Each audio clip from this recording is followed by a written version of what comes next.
The closer you are to nature, the healthier you'll be.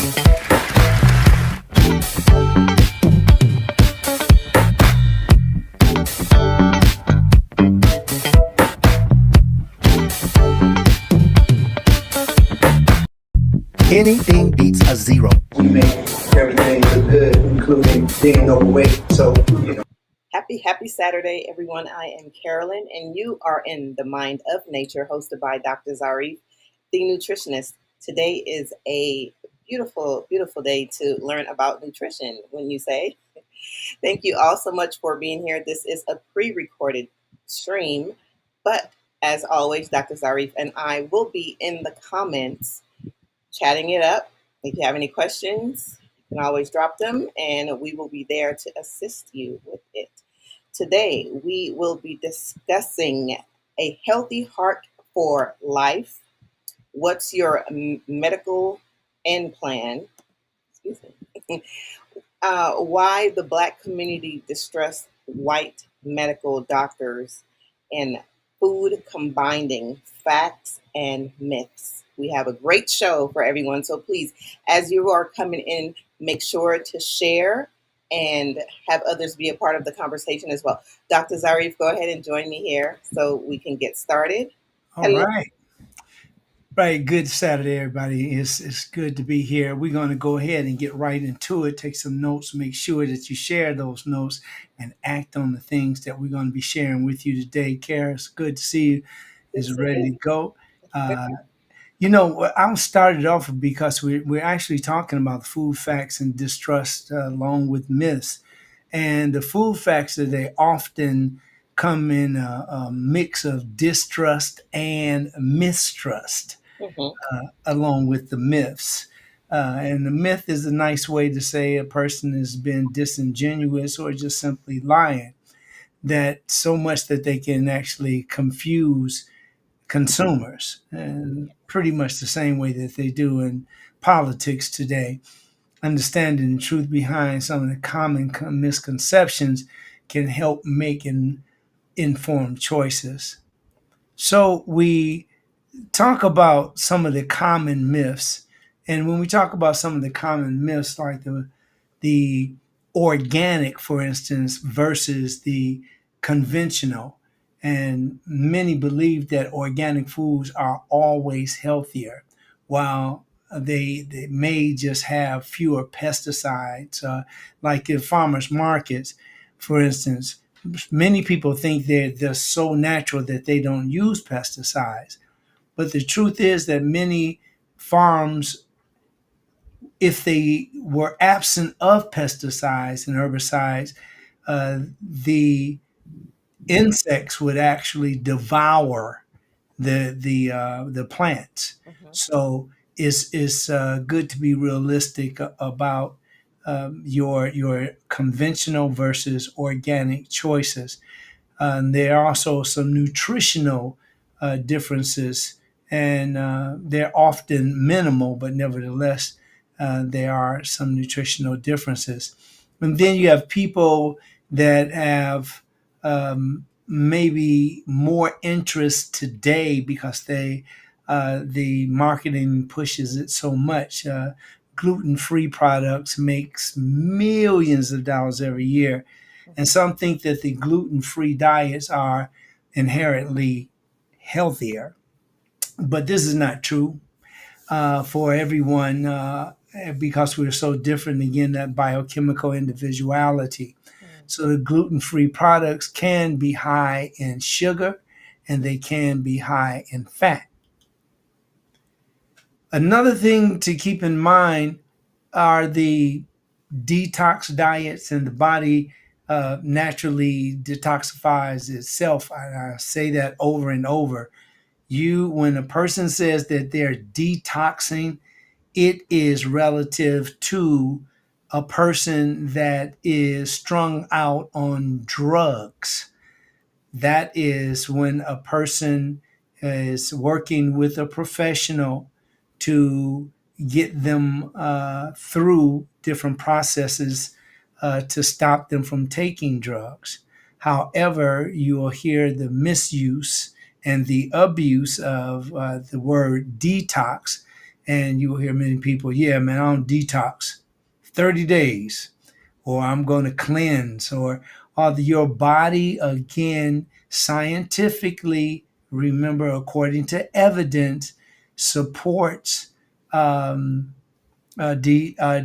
it supports it does not. There's very little, I should say, that as far as proof or evidence, and that's what science is. It's all about showing, or through the different tests and showing the different experimentations, all of that to prove that just doesn't work for one person, but for many. And then you have distrust in food sources, labeling, confusion. Terms like natural and healthy are often misused. Consumers, they should look for clear definitions and certifications. You shouldn't be confused when you're reading a label, and just because it has a label doesn't make it right either. Because I just really want to have total transparency when it comes to even the things that we're going to suggest to you. You do have to have some initiative for those things that I may not be saying to you today. Now, speaking of transparency, the food industry transparency, especially, many people distrust the food companies due to the fast scandals, and the I should say fast and pass, because these scandals, these fraudulent scandals, these things that can really turn you off from wanting to even rebuild trust or to initiate trust in eating so many foods. Now, the a wonderful thing about a mind is that you can control your mind if you've learned how to. Now, addressing the misinformation is you don't have to accept it if it's not something that you feel that is true. Now, misinformation is usually akin to, let's say, naivete. But when you get into disinformation, a person can actually premeditate that stuff. And then by the time you hear it, you're thinking that is true. You don't even know that it was debunked a couple of years ago, because your connections are with people that rather, um, catch you by surprise, or kind of get you excited about something that may not be true at all. So when it comes to addressing the misinformation, fact checking resources, scientific studies, consumer awareness, educated choices, community resources, and staying informed and questioning common beliefs. This is so important because people are so religious when it comes to their food. You might say, nah, that's too deep, but that's what happens when people overdo it. They actually connect, or mix, or infuse their religions along with the way that they eat, and it looks like it's just totally synonymous, but there is separation there. When we also um, talk about some of the things as far as our misinformation is concerned, it is your responsibility to look farther, like peer reviewed journals, debunked food myths. You can also local health departments and nutritionists. All of these people, they actually add something to, or they can add to what you already know. Now let's talk a little bit about a healthy heart for life. And this is very important because a healthy heart for life really makes a huge difference when it comes to the heart and taking care of the heart. Now, there are about 4 preventative health screenings for a few heart diseases, starting off with the carotid artery disease. Now, this is carotid artery disease, CAD, is an ultrasound is performed to screen the carotid arteries, which is a pair of blood vessels in the neck. You know, you've heard of the carotid artery. It's the blood vessels in the neck that deliver blood to your brain for buildup of fatty plaque, or LDL, or sometimes you might even hear people use total cholesterol. This buildup is called atherosclerosis, which is one of the leading cause of stroke. The next malady that you may, or preventative health screening that you can take, would be the abdominal aortic this was like the aneurysm. Aneurysm, the eruption of a vessel that can be in your brain, in your thigh. It's a ruptured aorta artery in this instance. The ultrasound is performed to screen the abdominal aorta for the presence of the enlargement or the aneurysm. Triple A can lead to ruptured aorta artery, which is a life-threatening medical emergency. So you can remember this again by triple A, abdominal aorta aneurysm. Our next one is we have the atrial fibrillation, or you will hear nicknames like atrial fibrillation, or you will hear it simply AFib.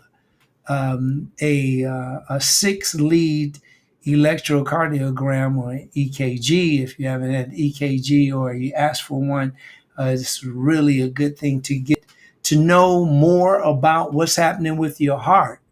Okay, some of the sensors are on your arms and your legs to screen for the atrial fibrillation, or AFib, and it can lead to the things that can lead to blood clots and stroke and heart failure and other heart related complications.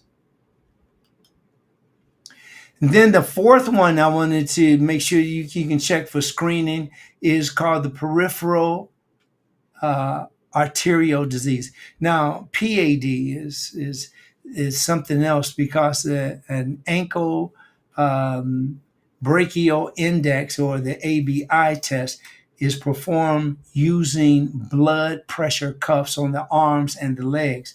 Now, it is important to screen for the PAD, and again, peripheral arterial disease. Now, if you've been watching lately and you heard Trump has some kind of disease, this is the one that he has, along probably with other comorbidities. But from what I saw on TV, they were saying that it was a disease that old people get, but it is called peripheral atrial disease. And this can be very dangerous because there can be sclerosis involved in it, the hardening of the arteries. It is important to screen for peripheral atrial disease because it increases the risk of coronary artery disease, heart attack, or stroke.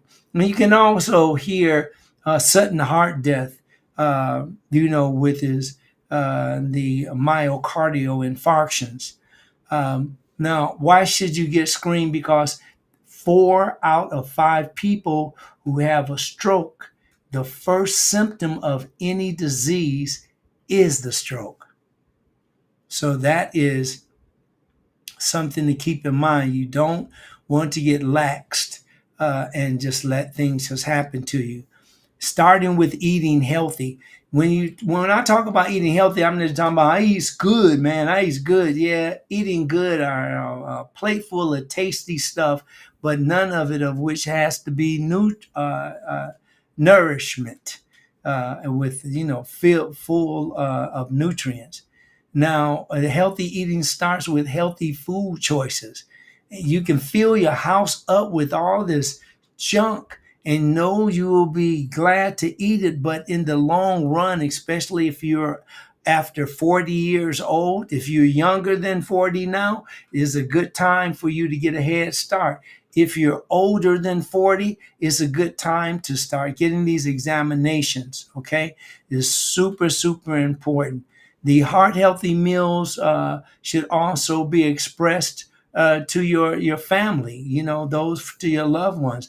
Learn what to look for in the grocery store, your restaurants, your workplace, farmers market, and other eating occasions. Now you got to move. You got to work out a little bit. It doesn't mean you have to do the traditional exercises, but walking isn't just good for your body. It's simply a powerful way to care for your mind and your soul, everything. Your physical activity like walking and reduce it reduces stress, boosts the mood, makes you feel good, and it promotes the overall well-being. Yet walking rates in the United States continue to decline, a trend that actually threatens both mental and physical health. So we have to stop that simply by just getting out there doing something. And how do you want to live is one of the important questions you should ask yourself. Along with eating right and make moving a little bit and being active, real health includes getting enough sleep and practicing mindfulness, managing your stress, keeping your mind and your body fit, and connecting socially and more. It's really important for you to remember that you can make a huge difference in taking the initiative yourself to find out more about what you eat, what you drink. Okay. So I'm going to go back up to Care now and we'll continue on from there. And Care, are you there? Yes, I am. Hello. I am. Sorry about that. So yes, great information. When it comes to the heart, uh, it's something that I don't know. Sometimes with me, I tend to. I don't know if it's a natural thing, but I've felt like little skips, before. It's not something that happens often, but I've felt it before, and I always kind of like wondered about something like that. Like, is that natural? Is it normal? I know you've heard things about heart skips a beat, kind of thing, but for someone that you know experiences something like that, what would you suggest? Well, first of all, it doesn't sound like you have an arrhythmia. So you have arrhythmias like maybe a fast beat, and then you also have a slow beat. So when it's going too fast, that's why I always say, take those numbers, make sure you listen to what your heart is doing. And the way you can listen to what your heart is doing is by looking at your pulse rate. Hmm. Now, for a young lady your age, it would be probably about 60 beats per minute because you're young, you're beautiful, and all that stuff. So anyway, yeah, is one of the things that you want to. The way that you take care of yourself is by getting that examination. Now, your question was, is that normal? Well, it is because you can be very, very. I know exactly what you mean when your heart. Sometimes it feels like your heart stops. It's just for those few seconds. It's like do do do do do do do. You see, Hmm.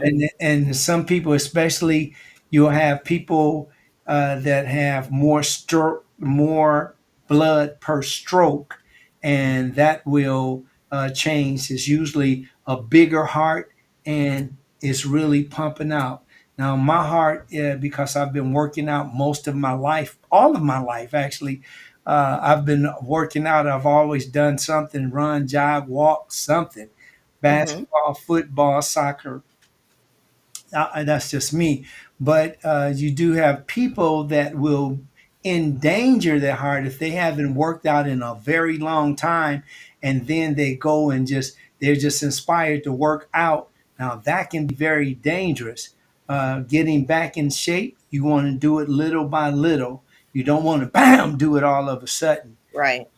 and that way you can be careful enough to start off and gain a lot. Some people work out, and I've been definitely a victim of this, getting really excited, and I really want to work out. Or you see somebody else playing a game, or you're sweating and stuff. I want to get involved too. Mm-hmm. You know, so just like I'm going to get involved in a few, um, not too long, a few more minutes before I start working out. Today we're at Mount Tabor, and we're going to be at Mount Tabor starting at 9 a.m. And I can't wait to work out. It's such a great workout. I'm like, I wish I could just come on in, y'all. You know, but it's just like a lot of people fall in love with, they get sheet poison. They stay in bed so long. But we want you to get out of the bed. We want you to come and join us. We're at 6614 Western Avenue, and that's at Mount Tabor Missionary Baptist Church Mm-hmm. today. Okay, don't put off today. No, that's wrong. Don't put off for tomorrow. Tomorrow, what you can do You can today. do it today. Yeah, I was getting ready to say a whole different word. I was like, put off tomorrow. What? But that's funny. But yeah, let's get back to working. I just want to welcome my family, my loved ones, and everybody. Carrie, you want to give a shout out to your loved ones also? Yes, of course. Always shout out to my loved ones. And thank you all so much for joining us. Make sure to drop comments and give us thumbs up. The thumbs up. There it is. All right. Well, let's go ahead and just keep on going. I want to actually, Carrie, you know, your loved ones are my loved ones too. You know, I just, we can like double. Yeah, all the better. It's all the better. All Yes. right. Yeah. So I want to go next here. We're going to talk about your end game. And your end game is talking about a few things. There's a concept. The concept itself refers to the ultimate goals or the outcomes desired in healthcare, particularly the context of chronic illness management, palliative care, or end of life planning. So instead of just waiting for, the end of life to happen to you, it's really important to make a plan, and make a plan that you can, something that you're going to be doing for the rest of your life.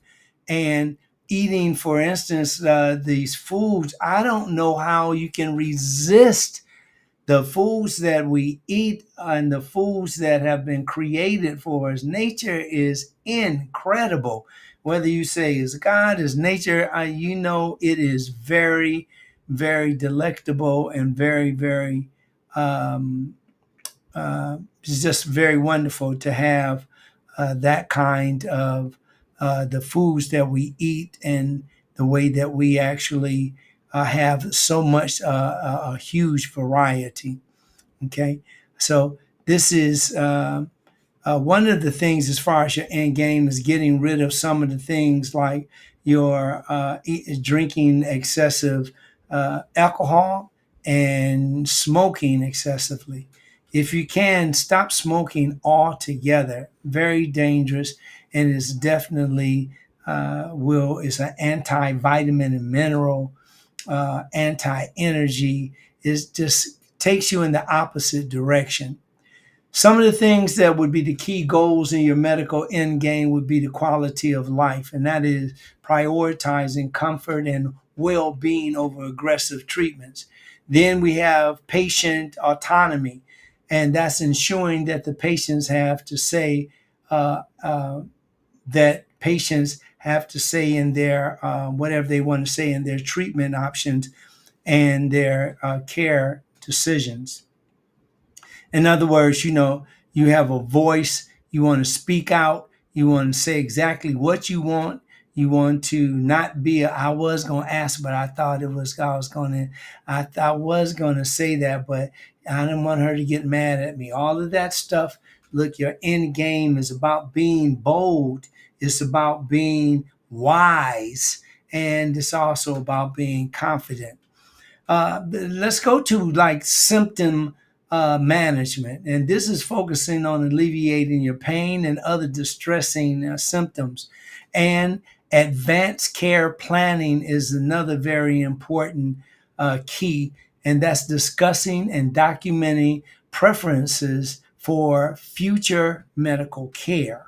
So, all of this is really important. Many people don't do these things. Why? Because they are so used to being comfortable, not having anybody suggesting, hey, you got to take care of yourself. Some of the other considerations would be your personal values and the individual beliefs and values significantly influence your medical decisions. There's no doubt about it. Then you have family involvement in engaging family members in discussions. It can help align care with patients' wishes. So that bedside manner is super important. Listening to the patients, super important.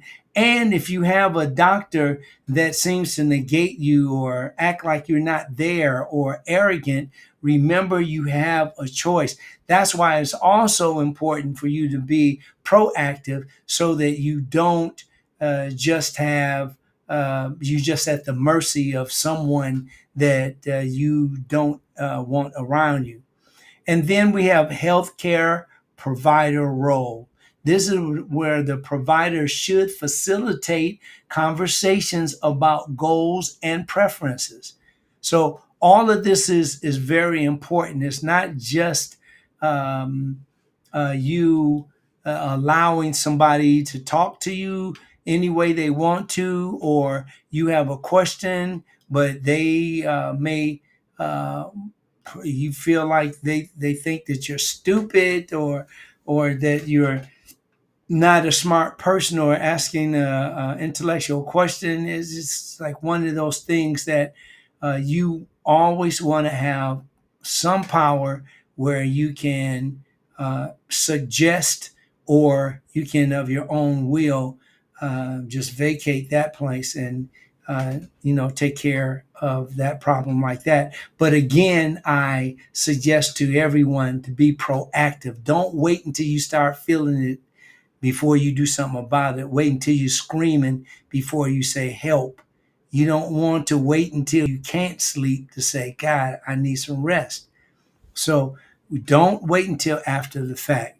Some of the adverse directives would be a legal document that outline a person's wishes regarding medical treatment. That's called a advance directive, and this is usually your a person that's with you, a person that's related to you, a spouse, and this is outline. This will help you to outline the person's wishes regarding medical treatment. Do you want us to operate or do you want us not to operate? So forth. So talk to your doctor about your advanced directives. Another palliative care services, specialized medical care focused on the providing relief for symptoms and stress of serious illness. So if you do have like a relief of symptoms would be like pain and you have ongoing pain, or it can also be stress. You can be really stressed out, very depressed, and all of that can lead to very serious illness. And lastly, the understanding of these elements can help patients and families navigate complex healthcare decisions effectively, because you need to talk to somebody. You should not be alone. You want to, if you don't have anybody in your family, you want to check out, see if you have a block club. If you have, they have many senior centers around the United States now, and wherever you live, seek that out so that you will have the kind of um, necessary and very supportive information and assistance that you need. Okay, Kara, give me a little feedback here. What you got on your mind? All right, that's okay. Go ahead. All right, here we go. Well, I think that's great information. I've been hearing a lot about estate planning, that being something where, um, people get their paperwork in order as far as wills and things like that. And even like with life insurance, it's funny that you mentioned that because like my dad, he was like, he's more always more open to talking about things like, you know, life insurance, death, what happens, who's getting what, and doing things like that. So it's really important for people to do those things because that's when it ends up being a battle or some kind of a fight or disagreement when a loved one has passed on and now the family is left to figure it out, so to speak. So Yeah, it's always a great thing to just have your just, they always say affairs in order. yeah, that's right. And that's another thing too, because I think that you mentioned that people don't want to have to deal with it, but a lot of people, they don't like to talk about death, and it's a very uncomfortable conversation to have, but I think it's something that needs to be done more because again, you know it has to be done. It needs to be done, and there's um there's a clear vision of what's supposed to happen when that time comes for anyone. Yeah, that's a very good point. And it's another thing. It doesn't have to be in thought of dying. It Yes. can really just have, this is making sure that you don't leave your loved ones with a debt. You want to make sure that you're spreading your wealth. If you own some property, who is it going to go to? Who's going to be responsible enough to pass it on to the next generation? Uh, you know, these are some of the things. It's called responsibility, Hmm. and that responsibility. Once we start working with that and understand, just like Mr. Gento, he takes care of business, and that's really great. I'm glad to see that, and it's also inspirational because we always, when we talk about death, is something that's inescapable. It's only one way that you're gonna get out of this, and that's die. I mean, a lot of people are afraid to even say the word. No, don't say die. And it's just, you can tell that there's different belief system. In Louisiana, when somebody's died, they dun dun dun dun dun dun It's a dun dun celebration, dun, right? and Yeah. then but when you have the Christian or the other style, let's say, I won't even call it any religious name, because it can be in many religions, and it can be attitude too. You can be in a certain religion, but you got another way to do things. You got another belief system. So, it's beautiful. I'm glad that you brought that up, because that is something that all of us should, have in place. And another thing, I see brothers that are, we're now grandfathers. We've been blessed to live this long, but just because you have lived a longer time, don't drag yourself down. I hear a lot of brothers talk about, man, I want this is they'll talk about they'll start counting how many years they might have left, or they'll start How many summers you have left? pardon me. People, you'll hear people say how many summers you have left. Yeah, it's just like that's not poetic, it's just like really get around people that will not love you to life, not Mhm. love you to death. Get away from those people. And the people that, man, only I don't think I'm going to only I don't think I'm going to get away. That's fear. And those things break you down. It doesn't build you up. Mhm. If in case those that do believe, we believe in whatever we believe in is omniscient, omnipotent, and omnipresent. And with that, we know we're saying that God is everywhere at the same time in everyone, expressing in everything.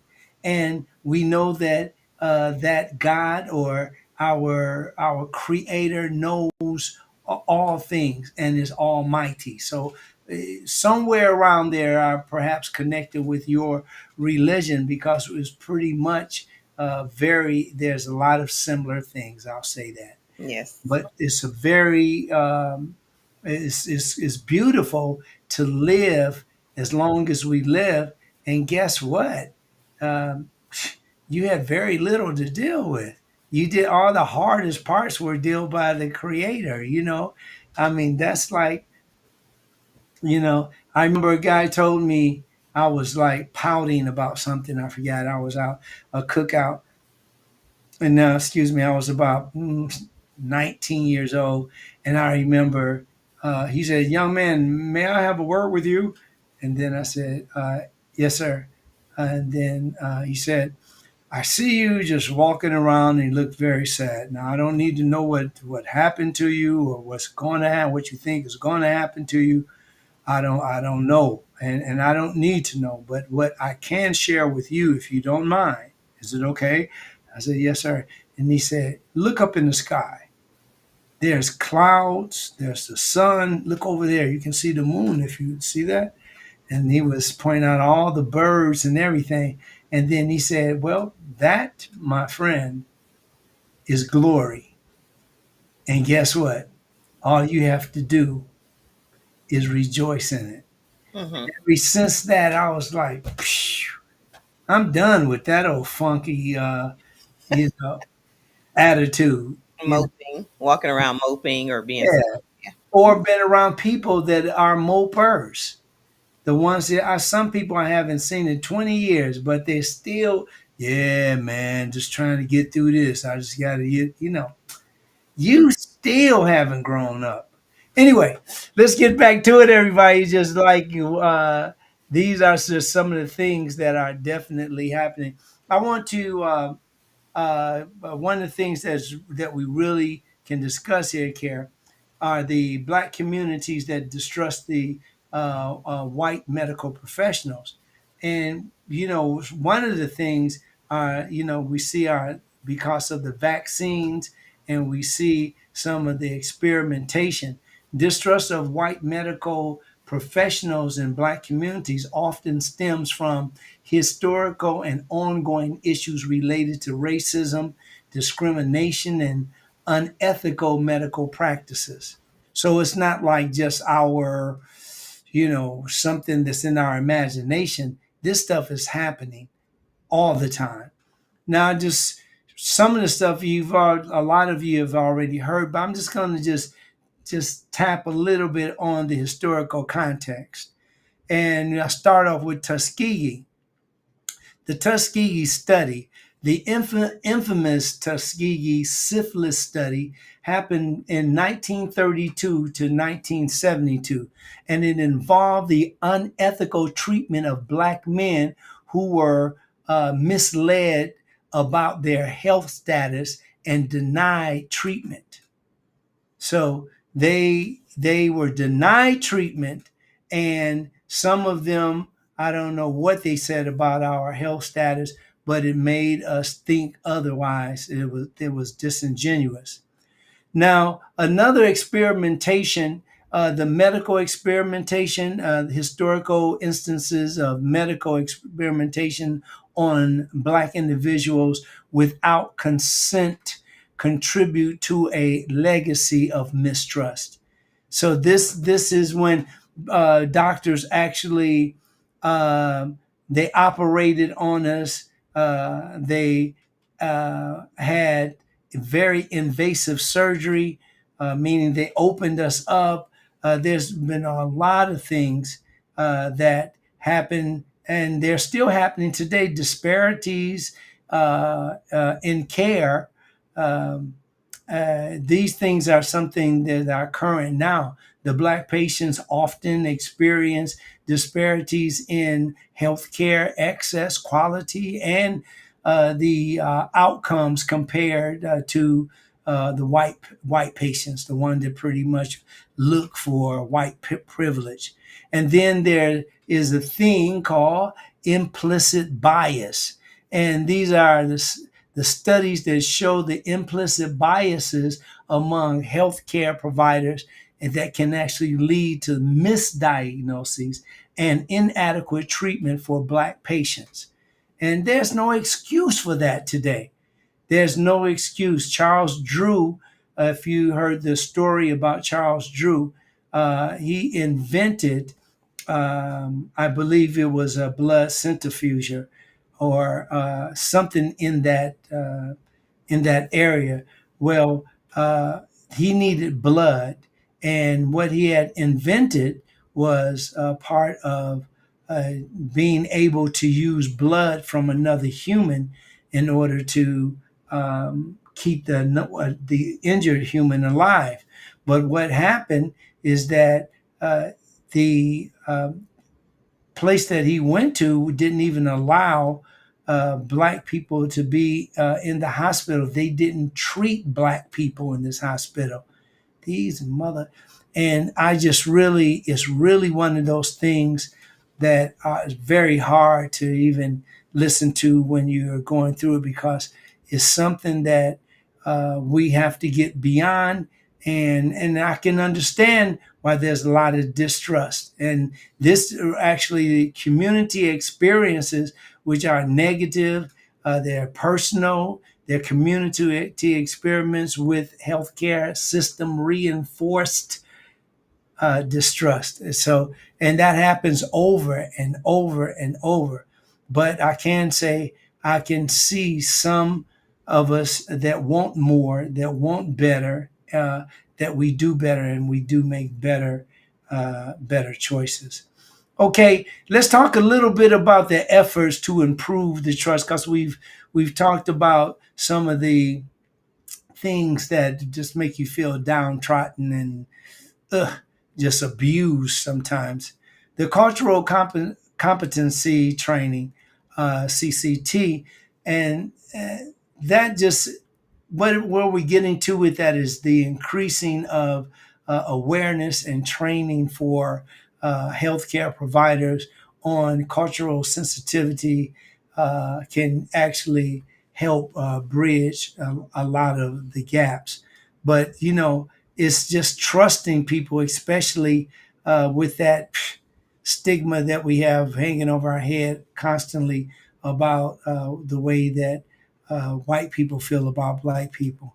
And I'll be the first to say that is not true about all white people. Again, that is not true about all white people. It's just so many that it's very difficult. It's impossible to look at a white person and say, this is a nice person and this isn't. Or this is a person that wants to hurt me, or this is a person that doesn't want to hurt me. There's also community engagement, and the community engagement involving some of the community leaders and the organizations and healthcare initiatives fosters better relationships and understanding. And when it comes to understanding, these factors is crucial for addressing the distrust and the improving of the healthcare that the healthcare, actually the healthcare outcomes in the Black communities. So continue to study and continue to work with people that are um, not about hurting uh, Black people, the Black communities, and those people that are racist. Of course, that makes you feel very, very uncomfortable to know that they're racist professionals, but they are, and we have to continue to be diligent in our studying, our knowledge, and then actually exercising that knowledge. Okay, we're going to take another break here with Care, and we're going to come back and we're going to talk a little bit about food combining, the facts and the myths. All right. Thank you so much, Dr. Zarif. And to everyone that's joined us here, hello. Good morning. Thank you all so much for joining us. This is a pre recorded stream. Dr. Zarif and I will be at Mount Tabor Missionary Baptist Church. That's 6614 Southwestern in LA. He's having his workout class along with the nutrition session. It's actually nutrition comes first and then workout. So please make sure today to be there at 9 a.m. We will be there working out at Mount Tabor. And if you have not already, please go ahead and subscribe to the YouTube channel. It is Dr. Farid Zarif. Thank you very much. Yes, we really appreciate it, and thank you for that, Care. Reminding everybody to show up and show out. All Yes. right. So here we go. I want to talk a little bit about this food combining. Food combining seems to be creeping back in. It's been around for a very long time. I myself, years ago, I think I was 19. I think 97. No, about 19. And I think that's when I made my own food combining chart, which was very, very popular then. And today I've heard other people talk about it. So I'm going to share with you as one of the veterans that propagated food combining back in the day.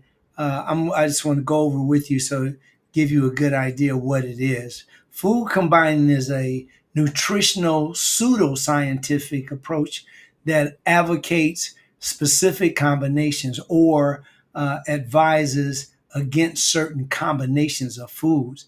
And these proposed specific combinations are promoted as central to good health as well as improve the digestion and weight loss. Despite having no sufficient evidence, people still make these claims. Now, I'm going to give you a little. I told you a little bit about when that's years ago.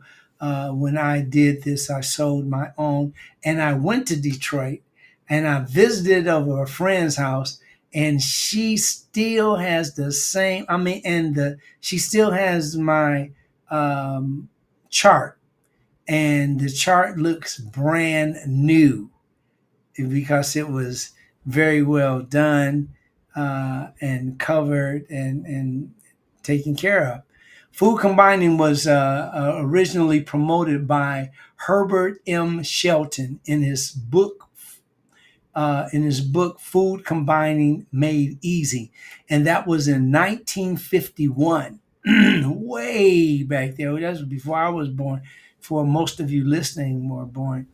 But the issue had been previously discussed by Edgar Case. And Edgar Case is the best known food combining diet, best for knowing the food combining diet. They used to call his diet the Hay diet, and it was named after William Howard Hay, Hay. And he lost 30 pounds in 3 months when he implemented his research. So people start really getting to know that because this is when people start getting huge, and obesity has been on the uh, on the up ever since. Uh, Now, is there a scientific basis for right food combining? Is some one way wrong and the other way is not? Well, we learned that there are both anecdotal as well as scientific basis to right food combining. Now, in case you want to um, know that the what kinds of foods to eat. That is really all kinds of foods. But one of the biggest things is that some of the things that this particular style of food prohibits is the mixing of carbohydrates and proteins. So, um, but I'm just gonna I'll keep talking so that you'll get some more ideas here in case that you know that you cannot tolerate a certain combination of foods, even if it's not scientifically proven, simply avoid it. After all, every person's digestive system is unique to its own combination of bacteria and possible ailments. Now, what are the rules of food combining? Well, this would be very interesting. Um, as a rule, food combining classifies foods into different groups. On the other hand, some plans identify foods as either acidic, alkaline, or neutral. According to the rules of food combining, you do not want to mix proteins and starches in the same meal. Now, I don't. I think I heard somebody say, "Well, what's your opinion?" So, okay, I'll go with my opinion. And here are the digestive enzymes. They actually play a role in breaking down the food that we eat.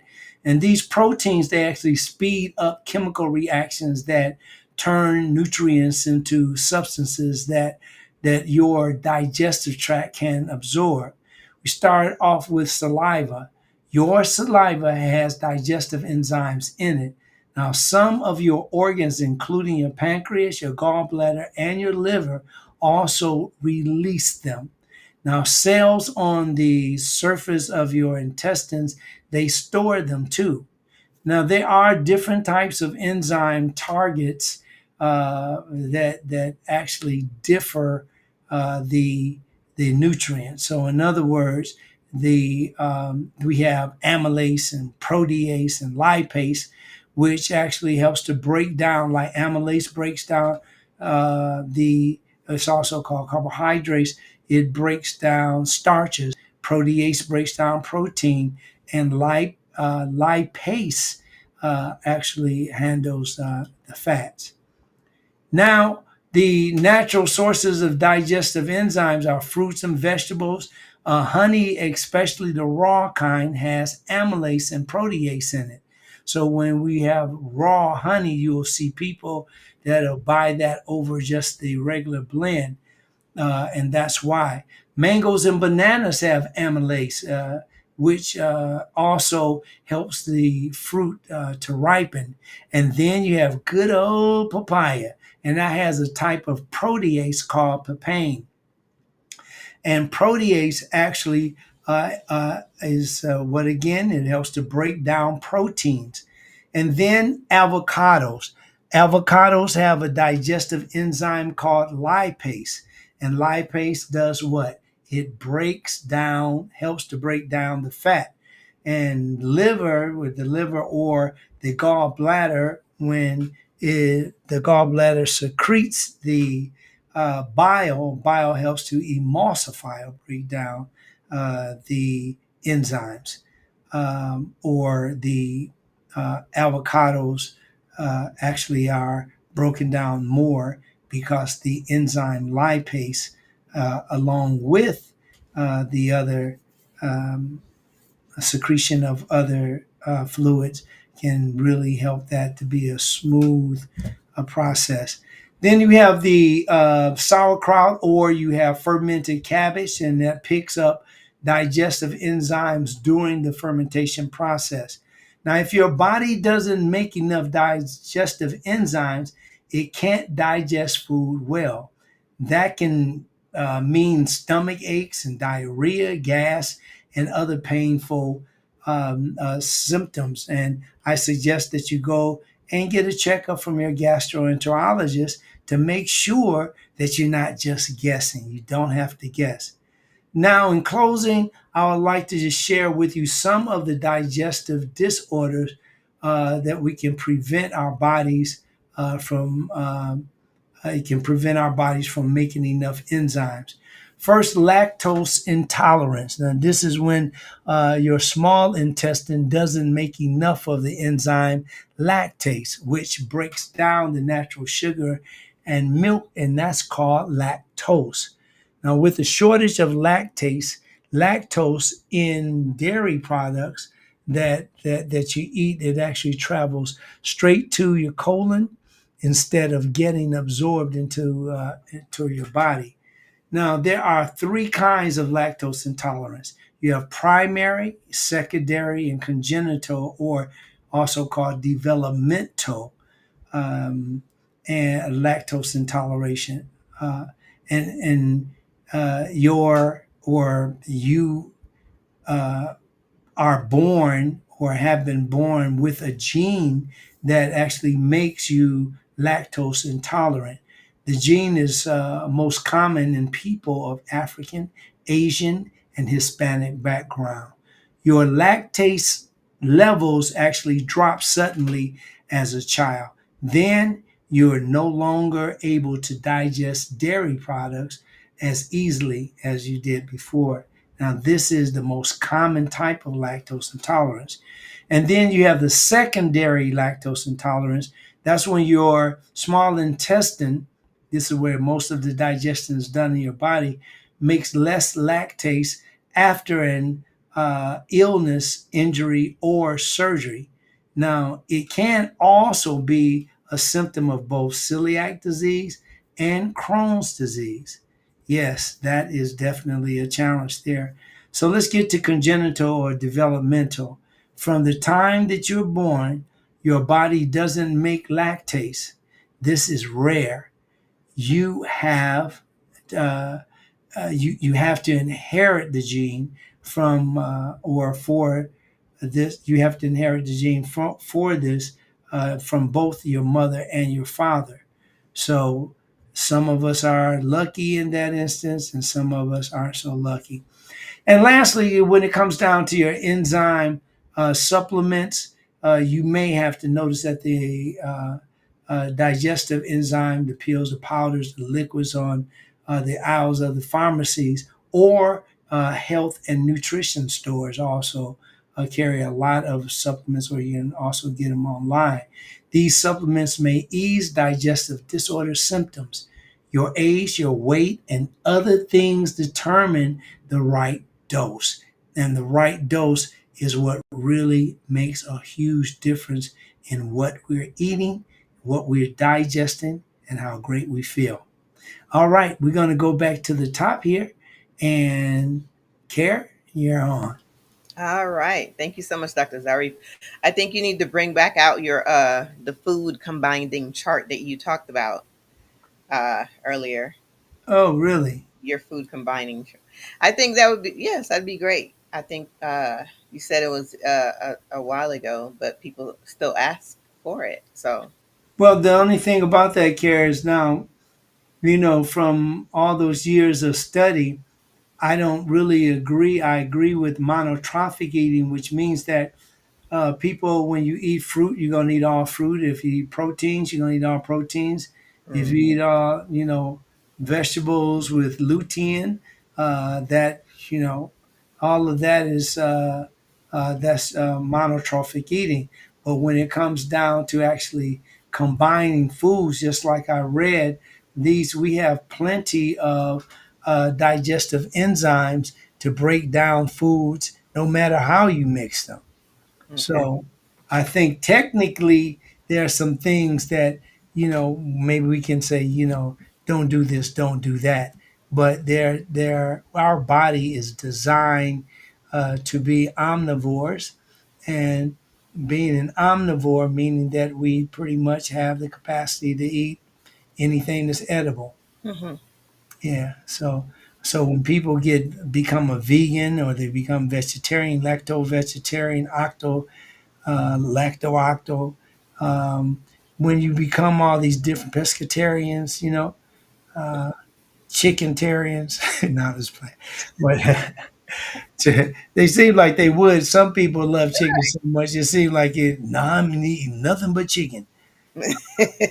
But I'm glad that we got this discussed today because this is really, really a very, very important subject to discuss. And along with what we talked about today, exercise, making sure that you're moving and you're doing something to better your body. And then you have your sleep. And on top of that sleep, you have an environment that loves you, an environment that you love back. All of those things together, that's what gives you optimal health. Now, I see a lot of nutritionists. And to tell you the truth, I see nutritionists that do not look healthy. Mm. Why? Because whatever they're talking about works for them. It works for them and maybe a couple of people in their family or something. But, for the most part, you have people that aren't really being fair to themselves. And when they're not fair to themselves, they think that what they're saying really goes for everybody. But we'll talk about that the next time on the mind of nature and make more sense out of it. Yeah. Care? Yes, absolutely. Well, that'd be a great subject because you always say you have to look like what you're teaching. You have to be able to live that thing that you're talking about. So, absolutely, that'd be a great episode.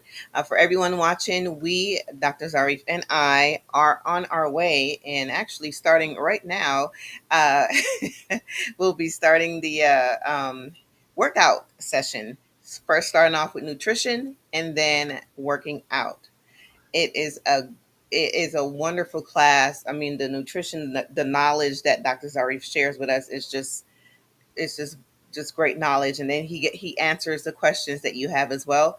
After that, we go and we work out, and that is at Mount Tabor Missionary Baptist Church, 6614 Southwestern Avenue. So please make sure that you join us today, Saturday, July 19th, at Right. Mount Tabor. So, Dr. Zarif, back to you. I want to say that, I'm feeling good this morning. I want everybody come as my guest. Come as my guest and come and, let's go ahead and get this thing going. You know what? It's very important that you take care of yourself, and we're giving you the tools to help you with that. Mhm. And when you have the tools to do that, that means mom, dad, sisters, brothers, uncles, cousins, aunts, grandmas, great grandmas, grandpas, everybody benefits from it. So we want you to come. We want you to work out. It's very affordable, just $10. And come on now, I don't know what else to tell you because I know what I'm gonna get mine. I know Kara's getting hers, and I know those people down there. We got Ruth. Uh, we have who else we have down there? We have the Michelle Michelle, of course, and we have Pat there, and we have and Michelle again. and Michelle again, and we have the what's the Betty Boo, Diane. Diana. I'll read. I don't know why I read why that. Oh, I think it's her name or something. Uh-huh. Yeah. So yeah, Diana definitely. Diana is smart too. I hear her in the audience, and she has a really good collection of education there. Hmm. Really makes you feel good. So everybody, we're gonna have people there. So we want to and thank in advance Mount Tabor for this throwdown we're about to take down. Uh, Everybody have a very beautiful rest of your weekend and do something beautiful for yourself. I'm Dr. Zarif, the nutritionist.